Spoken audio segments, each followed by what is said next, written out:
নমস্কাৰ। নমস্কাৰ। আজি পবিত্ৰ শিক্ষক দিৱসৰ দিনা আমাৰ চেনেলত আপোনালোকে যাইছিলোঁ শ্ৰদ্ধা জ্ঞাপন কৰিলোঁ। আপোনালোকলৈ থাকিল মোৰ নগাঁও জিলা প্ৰশাসন আৰু শিক্ষা বিভাগৰ উদ্যোগত আজি 64 সংখ্যক শিক্ষক দিৱস উদযাপন কৰিছে।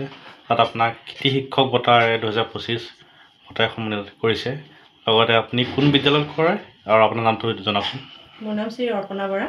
মই নতুন জিলা প্ৰাথমিক বিদ্যালয়ৰ শিক্ষয়িত্ৰী। হয়, তাতে কৰি আছিলোঁ।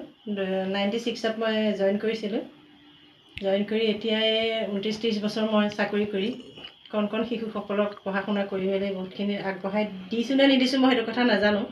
কৃতি শিক্ষক হিচাপে পাব লাগে নে নালাগে সেইটো কথা মই ভবা নাছিলোঁ, কিন্তু মই কাৰণবশতঃ পালোঁ। তাতে অশেষ ভালো লাগিলে, কৰিলোঁ। এতিয়া মই তাতে নতুন জিলা প্ৰাথমিক বিদ্যালয়ত মই কৰি আছোঁ। এইটো চাকৰি জীৱনৰ বেছি দিন নাই আপোনাৰ আৰু 4 মাহ নেকি? 5 মাহ 5 মাহ জীৱনৰ চাকৰি জীৱন শেষ মুহূৰ্তত আপুনি এটা বঁটাৰে সন্মানিত কৰিছে। এটা আৱেগিক মুহূৰ্ত। ইমান দিন আপুনি চাকৰি জীৱনৰ লগত কৰি আছে আৰু সেই মুহূৰ্তত আপোনাক যিটো সন্মান দিব লাগে সেইটো সন্মান কৰিছে, কি ক'ব? হয়, সেইটো সন্মান পাই বহুতেই ভাল লাগিছে। ভবা নাছিলোঁ মই এনেকুৱা এটা সন্মান পাম বুলি। পাই পেলাই বহুত ভাল লাগিছে।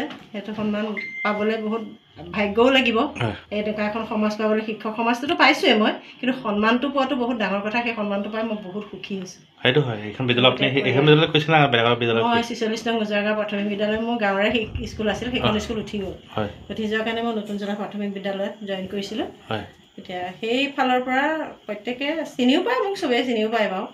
মই কোনো ক্ষেত্ৰত পিছ পৰি নাথাকোঁ। ট্ৰেইনিং হওক কিবা হওক, স্কুললৈ কিবা মাতিলে ক'ৰবালৈ কিবা মাতিলে মই কোনোদিন পাছ পৰি নাথাকোঁ। সদায় মই আগতেই থাকোঁ। সেইটো হয়। আৰু বিদ্যালয়খন আপুনি যিখন মানৱ সম্পদ গঢ়াৰ ক্ষেত্ৰত আপুনি বিশেষ ভূমিকা গ্ৰহণ কৰিছিলে, যিখন বিদ্যালয়ৰ কথা কৈছে, কি ক'ব এই ক্ষেত্ৰত? এই ক্ষেত্ৰত কম মানে কি, বিদ্যালয়ত এটাই কথা কি, সদায় সময়মতে উপস্থিত হ'ব লাগে আৰু সময়মতে থাকিব লাগে। কণ শিশু ল'ৰা ছোৱালীৰ লগত জয়ফুল লাৰ্ণিং দিব লাগে। সেইটোৱে জানো, হাঁহি মাতি গানে চানে গাই মেলি। অকল পঢ়াটোৱে মেইন নহয়, ল'ৰা ছোৱালীক অকণ বেলেগ ক্ষেত্ৰতো আগুৱাই নিবলৈ চেষ্টা কৰিব লাগে। পঢ়াখিনিয়ে গোটেইখিনি নহয়, সিহঁতৰ প্ৰত্যেকৰে লগত মই তেনেকৈ থাকি আজি ইমান বছৰ চাকৰি কৰি এতিয়া অৱসৰ ল'ম গাঁও 5 মাহ আছে। আৰু গুণোৎসৱত কেনেকুৱা ফলাফল? গুণোৎসৱত আমাৰ ফলাফল A+ আছে। A+ পাইছে। যথেষ্ট কৃতিত্ব গোটেইখিনি। আৰু শিক্ষকসকলেও যথেষ্ট কষ্ট কৰে আপোনাৰ বিদ্যালয়ত। যিটো আমাৰ 2025 বৰ্ষ কৃতি শিক্ষক বঁটাৰে সন্মানিত কৰিলে, নগাঁও জিলাৰ বিভিন্ন প্ৰান্তৰ শিক্ষকসকলক সন্মানিত কৰিছে। আমাৰ সাগৰীজান ব্লকৰ আপোনাক সন্মানিত কৰিছে। নগাঁও সাগৰীজান ব্লকটো যথেষ্ট ডাঙৰ, সকলোতকৈ শিক্ষাখণ্ডৰ ভিতৰত বিভিন্ন শিক্ষকসকল শিক্ষাগুৰুসকল আছে। তাৰ মাজত আপোনাক যে বাছনি কৰিছে, সেইটো কাৰণে গোটেই অফিচ ষ্টাফ হওক, কৰ্মকৰ্তাখিনিক হওক, শিক্ষকসকল হওক, চবলৈকে মই অভিনন্দন জ্ঞাপন কৰিছোঁ।